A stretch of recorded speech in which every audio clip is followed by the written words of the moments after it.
Gloire à Dieu. Alléluia. Nous vous souhaitons la bienvenue à l'écoute de PMV, petit message de vie. Écoutez-le chaque fois et cela vous fera du bien. Amen. Que Dieu vous bénisse au nom de Jésus-Christ. Notre justification en Jésus-Christ. Alléluia.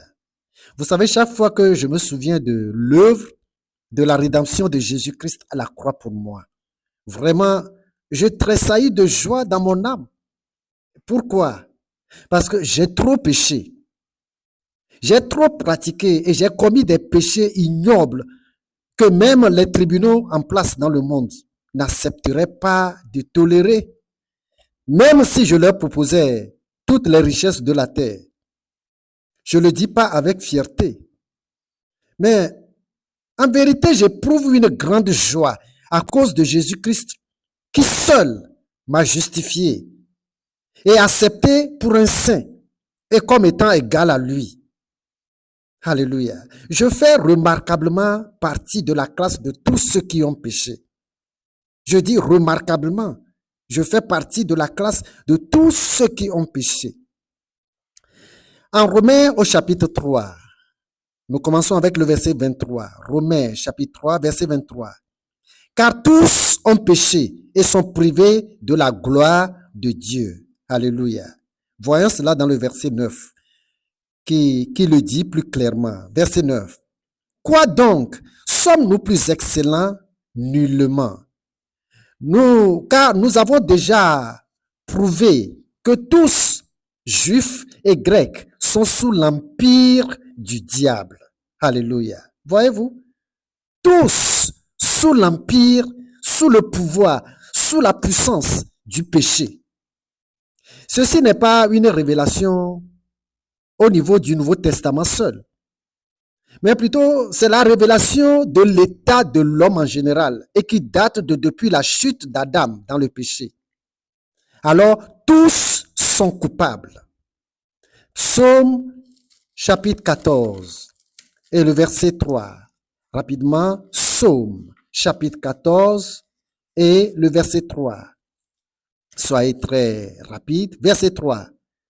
Tous sont égarés, tous sont pervertis. Il n'en est aucun qui fasse le bien, pas même un seul. Alléluia. Vous voyez, cet état de l'homme, ou bien cette condition de l'homme, c'est ça qui fait la force au diable de nous maîtriser sous sa domination, de nous maintenir sous son autorité, sous son pouvoir.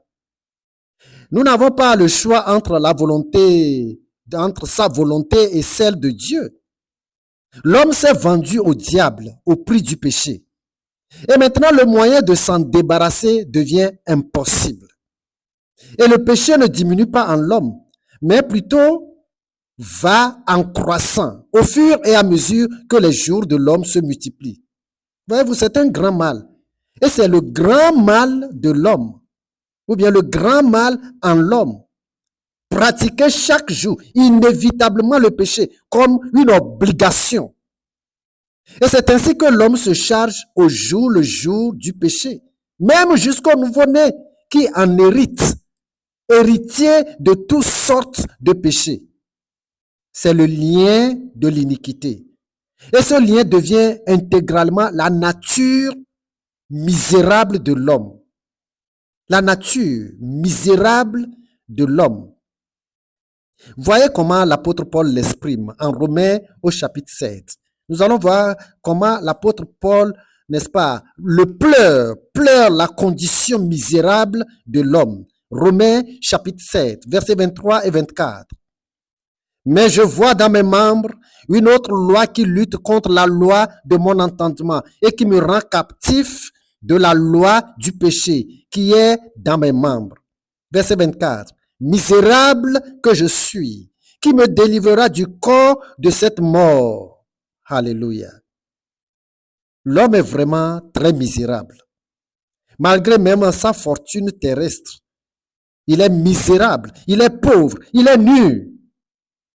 Paul se découvre dans cette condition pitoyable, tout comme moi et vous aussi.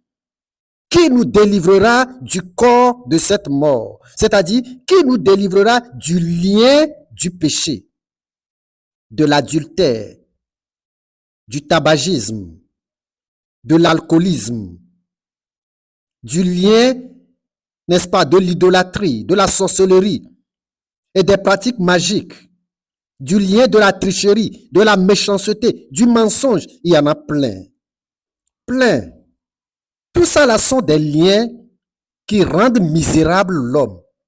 C'est la raison pour laquelle Paul pleure dans son âme, disant, misérable que je suis. Mais dans le verset 25, il rend grâce à Dieu par Jésus-Christ, son unique Fils. Pourquoi? Pourquoi son soulagement et sa joie se manifestent-ils en Jésus-Christ? Voulez-vous le savoir? Que le Saint-Esprit nous le révèle. Allons ensemble à cette découverte glorieuse. Qu'est-ce que Jésus-Christ a-t-il réalisé pour nous, pour mériter un tel honneur? Allons-y. Colossiens chapitre 2, les versets 14 et 15. Colossiens chapitre 2, verset 14 et le verset 15. Vous y êtes? Verset 14. Il a effacé l'acte dont les ordonnances nous condamnaient et qui subsistait contre nous. Et il a détruit en le clouant à la croix. Verset 15. Il a dépouillé les dominations et les autorités et les a livrées publiquement en spectacle, en triomphant d'elles par la croix. Gloire à Dieu. Alléluia.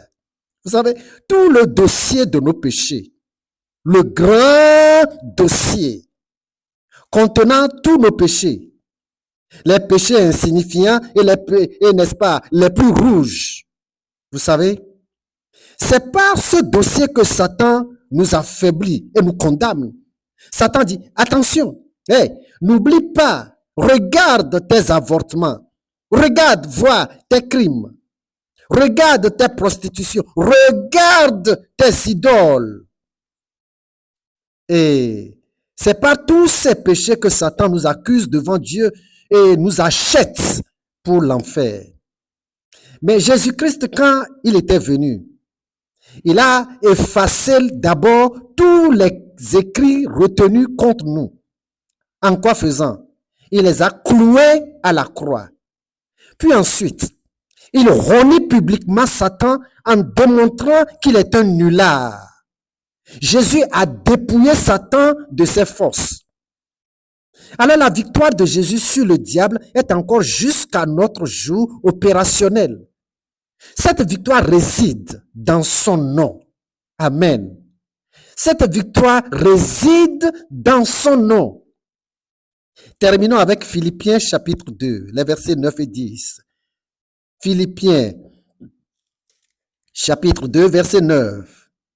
C'est pourquoi aussi Dieu l'a souverainement élevé et lui a donné le nom qui est au-dessus de tout nom. Verset 10. Afin qu'au nom de Jésus, tout genou fléchisse dans les cieux, sur la terre et sous la terre. Praise the Lord.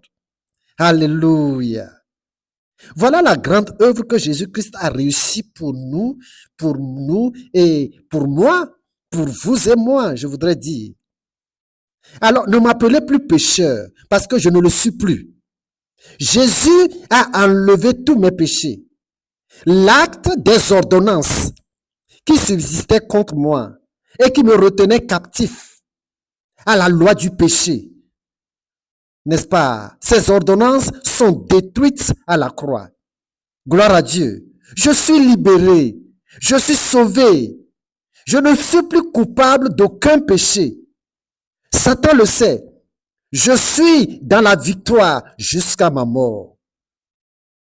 J'ai la force sur le péché parce que la Bible a dit, petits enfants, jeunes gens, vous les avez vaincus.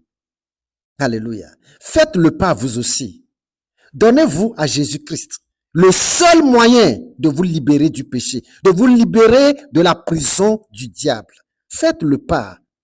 Donnez-vous à Jésus-Christ. Son nom en vous vous libère de l'autorité du diable et des démons. Alléluia.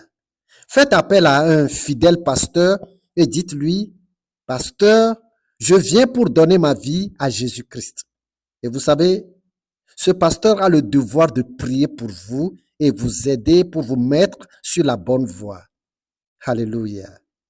Envoyez maintenant ce petit message de vie à au moins une personne de votre répertoire pour la gloire de Dieu.